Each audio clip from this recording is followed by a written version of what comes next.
The accomplishments of Africa before and after. Director of the program is Henrik Clarke. This accomplishment is generally glossed over or neglected in human history.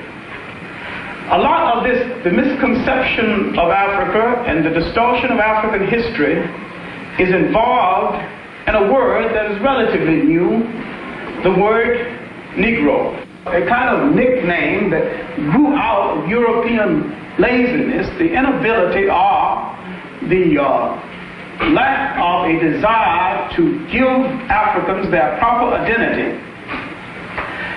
In the period when the Europeans had to justify the exploitation of Africa and the demeaning of a whole people, they systematically started the effort to read the African out of human history. My name is Eula Mazik, and I'm addressing my question to Mr. Clarke.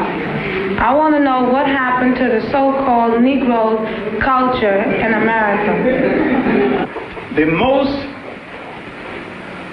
tragic destruction of African culture was the destruction of the African culture brought to these shores, brought to America's shores. Now, the first thing they did was to forbid the drum, forbid all African ceremonies, forbid African ornaments, literally to destroy a people in such a manner that they had to be remade in an American image. This was not exactly true in the West Indies.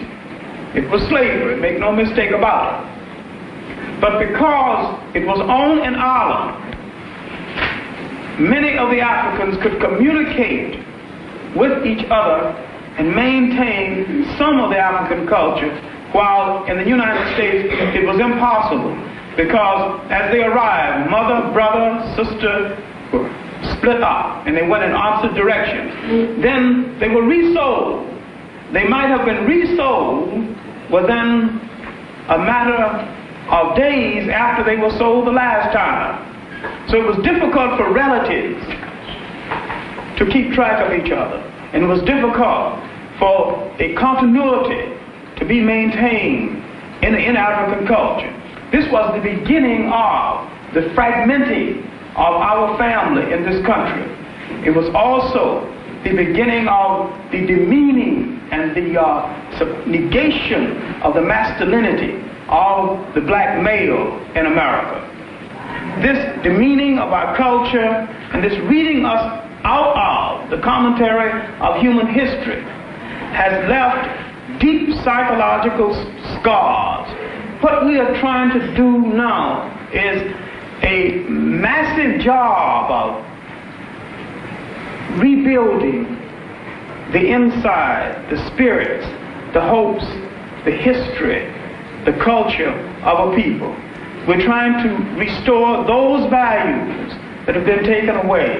And we're trying to get across to black youth that they have a part to play in the making of a new world. They have the imagination, they have the energy.